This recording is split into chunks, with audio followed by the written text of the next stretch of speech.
Assalamualaikum warahmatullahi wabarakatuh. Bapak, Ibu, dan adik-adik, perkenalkan nama saya Jeffrey Riguna. Kali ini saya akan mempresentasikan materi yang tentang itu materinya konsep dasar dan model-model pembelajaran. Baik, kita langsung ke materi saja Bapak, Ibu, dan adik-adik. Yang pertama, kita akan membahas tentang konsep dasar pembelajaran terpadu, yang dimana dari poin pertama yaitu pengertian pembelajaran terpadu. Terdapat dua istilah yang secara teoritis memiliki hubungan yang saling terkait dan ketergantungan satu dan lainnya, yaitu integrated curriculum atau kurikulum terpadu dan integrated learning, pembelajaran terpadu. Menurut pustaka.ut, Kurikulum terpadu adalah kurikulum yang menggabungkan sejumlah disiplin ilmu melalui pemaduan isi, keterampilan, dan sikap. Menurut Wolfinger 1994-133, perbedaan yang mendasar dari konsepsi kurikulum terpadu dan pembelajaran terpadu terletak pada segi perencanaan dan pelaksanaannya. Idealnya pembelajaran terpadu seharusnya bertolak dari kurikulum terpadu, tetapi pada kenyataannya menunjukkan kurikulum memisahkan suatu pelajaran satu dengan lainnya, atau separated subject curriculum, menuntut pembelajaran yang sifatnya terpadu, atau integrated learning. Poin kedua, karakteristik pembelajaran terpadu. Terdapat beberapa karakteristik yang perlu dipahami dari pembelajaran terpadu. Yang pertama, pembelajaran terpadu berpusat pada siswa atau student centered. Yang kedua, pembelajaran terpadu dapat memberikan pengalaman langsung ke siswa atau direct experience. Yang ketiga, dalam pembelajaran terpadu, pemisahan antar mata pelajaran menjadi tidak begitu jelas. Yang keempat, pembelajaran terpadu menyajikan konsep-konsep dari berbagai mapel dalam proses belajar. Yang kelima, pembelajaran terpadu bersifat luas atau fleksibel. Yang keenam, hasil pembelajaran dapat berkembang sesuai dengan minat dan kebutuhan siswa.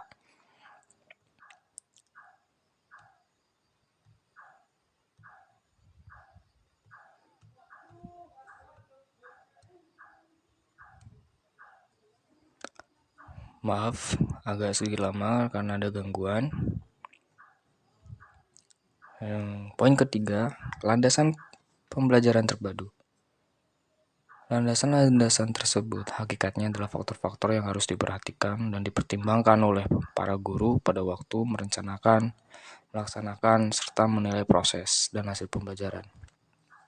Landasan-landasan yang perlu mendapatkan perhatian guru dalam pelaksanaan pembelajaran terpadu di sekolah dasar meliputi landasan filosofis, psikologis, dan praktis. Selain ketiga landasan tersebut, dalam pelaksanaan pembelajaran terpadu sebenarnya perlu juga dipertimbangkan landasan lainnya, yaitu landasan sosial budaya dan perkembangan ilmu pengetahuan dan teknologi atau IPTEK. Lalu poin keempat, prinsip-prinsip pembelajaran terpadu perlu diperhatikan dalam pelaksanaan pembelajaran terpadu di sekolah dasar, terutama pada saat penggalian tema-tema maksudnya. Pelaksanaan pembelajaran dan pelaksanaan penelitian. Dalam proses penggalian tema-tema perlu diperhatikan prinsip-prinsip sebagai berikut. Yang pertama, tema hendaknya tidak terlalu luas, namun dengan mudah dapat digunakan untuk memudahkan mapel. Yang kedua, tema harus bermakna. Yang ketiga, tema harus disesuaikan dengan perkembangan siswa. Keempat, tema yang dikembangkan harus menunjukkan sebagian besar minat siswa. Yang kelima, hendaknya dipertimbangkan dengan peristiwa-peristiwa otentik yang terjadi di rentang waktu belajar. Yang keenam, hendaknya dipertimbangkan dengan kurikulum yang berlaku dan harapan masyarakat. Yang ketujuh, tema yang dipilih hendaknya mempertimbangkan ketersediaan sumber belajar. Dalam proses pelaksanaan pembelajaran terpadu, perlu diperhatikan prinsip-prinsip sebagai berikut. Yang pertama, guru hendaknya tidak bersikap otoriter. Yang kedua, pemberian tanggung jawab individu dan kelompok harus jelas. 3.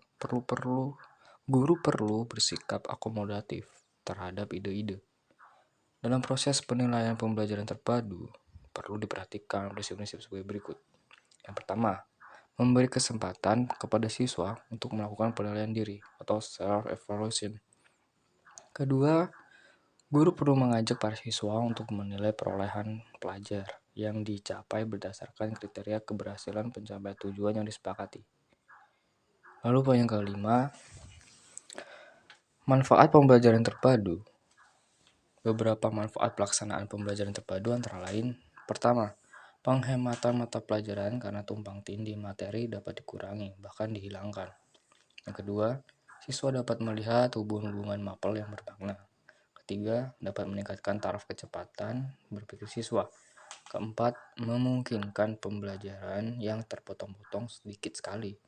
Yang kelima, memberikan penerapan-penerapan dunia nyata. Keenam, penguasaan materi dapat semakin baik dan meningkat. Yang ketujuh, siswa akan lebih aktif dan otonom dalam pemikirannya. Kedelapan, motivasi belajar dapat diperbaiki dan ditingkatkan dalam pembelajaran antar mata pelajaran. Kesembilan, menciptakan struktur kognitif atau pengetahuan awal siswa yang dapat menjembati pemahaman. KB2, model-model pembelajaran terpadu. Poin pertama, berbagai model pembelajaran terpadu. Menurut seorang ahli yang bernama Robin Fogarty tahun 1991, mengemukakan bahwa terdapat 10 cara atau model dalam merencanakan pembelajaran terpadu. Ke-10 cara atau model tersebut adalah: pertama, fragmented, yang kedua, connected, yang ketiga, nested, yang keempat, sequenced, yang kelima, shared, yang keenam, web, yang ketujuh, threaded, yang kedelapan, integrated, yang kesembilan, immersed, yang ke-10, networked. Secara singkat, ke-10 cara atau model tersebut dapat diuraikan sebagai berikut. Pertama, model penggalangan fragmented. Model fragmented ditandai oleh ciri pemaduan yang hanya terbatas pada satu mata pelajaran saja. Kedua, model keterhubungan connected dilandasi oleh anggapan bahwa butir-butir pembelajaran dapat dipayungkan pada induk mata pelajaran tertentu. Ketiga, model sarang nested merupakan pemaduan berbagai bentuk penguasaan konsep keterampilan melalui sebuah kegiatan pembelajaran. Keempat, model urutan atau rangkaian sequenced merupakan model pemaduan topik-topik antar mata pelajaran yang berbeda secara paralel. Kelima, model bagian shared merupakan bentuk pemaduan pembelajaran akibat adanya overlapping konsep atau ide pada dua mata pelajaran atau lebih. Keenam, model jaring laba-laba webbed. Model ini bertolak dari pendekatan tematis sebagai pemadu bahan dan kegiatan pembelajaran. Yang ketujuh, model galur atau threaded merupakan model pemaduan untuk keterampilan, misalnya melakukan prediksi dan estimasi dalam matematika, ramalan terhadap kejadian-kejadian, antisipasi terhadap cerita dalam novel, dan sebagainya. 8. Model keterpaduan integrated merupakan pemaduan sejumlah topik dari mata pelajaran yang berbeda, tetapi esensinya sama dalam sebuah topik tertentu. 9. Model celupan atau immersed dirancang untuk membantu siswa dalam menyaring dan memadukan berbagai pengalaman dan pengetahuan dihubungkan dengan medan pemakaiannya.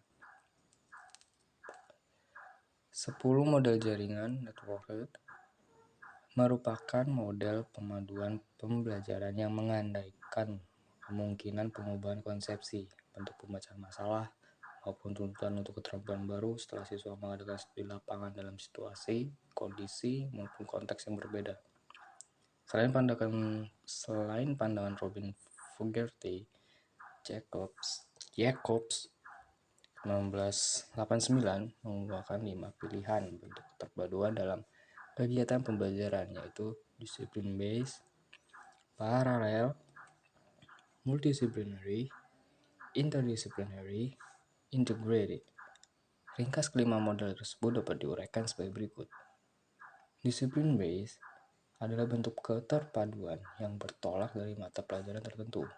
Kedua, paralel memadukan tema-tema yang sama dalam beberapa mata pelajaran. Ketiga, multidisciplinary adalah bentuk pembelajaran sejumlah mata pelajaran secara terpisah melalui tema.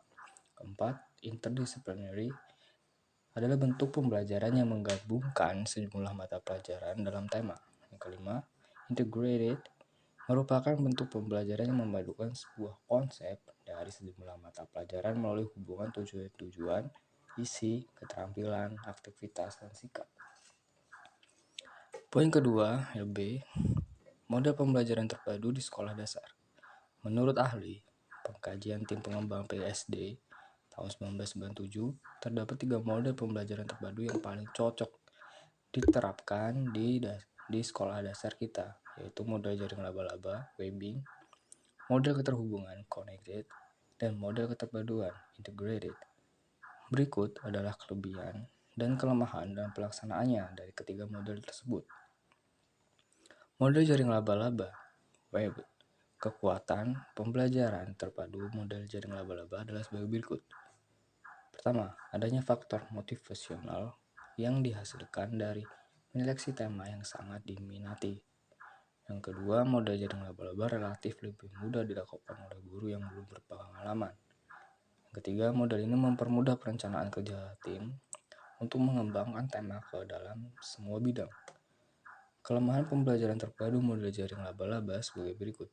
Pertama, langkah sulitnya adalah menyeleksi tema. Kedua, adanya kecenderungan merumuskan tema yang dangkal. Yang ketiga, guru dapat menjaga misi kurikulum. Yang keempat, guru lebih fokus pada kegiatan daripada pengembangan. Kedua, model keterhubungan atau connected. Kekuatan pembelajaran terpadu model keterhubungan adalah sebagai berikut. Mengaitkan ide-ide dalam satu mata pelajaran sehingga fokus pada satu aspek. Yang kedua, konsep-konsep kunci dikembangkan siswa secara terus-menerus sehingga terjadi internalisasi.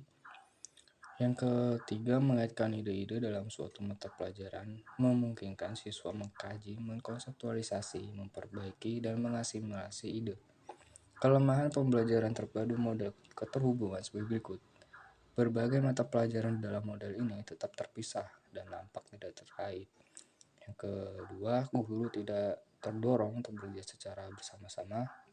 Yang ketiga, mengabaikan kesempatan untuk mengembangkan hubungannya lebih global dengan mapel lain. Yang ketiga, model keterpaduan atau integrated. Kekuatan pembelajaran terpadu model keterpaduan adalah sebagai berikut. Yang pertama, memudahkan siswa mengarahkan keterkaitan dan keterhubungan di antara mapel. Yang kedua, memungkinkan pemahaman antar mata pelajaran dan mengapresiasi pengetahuan dan keahlian. Yang ketiga, mampu membangun motivasi. Kelemahan pembelajaran terpadu model jaring laba-laba sebagai berikut. Sangat sulit diterapkan secara penuh. Yang kedua, menghendaki guru yang terampil, percaya diri, dan menguasai konsep. Yang ketiga, mengedepankan tim antar mata pelajaran yang terkadang sulit dilakukan. Ya, sekian materi pembahasan kali ini. Selebihnya saya mohon maaf karena saya masih belajar dan saya masih penuh untuk dibantu, untuk dibimbing agar saya bisa memahami atau menguasai materi. Baik Bapak Ibu dan adik-adik, semoga sehat selalu dan saya ucapkan terima kasih banyak atas perhatiannya. Assalamualaikum warahmatullahi wabarakatuh.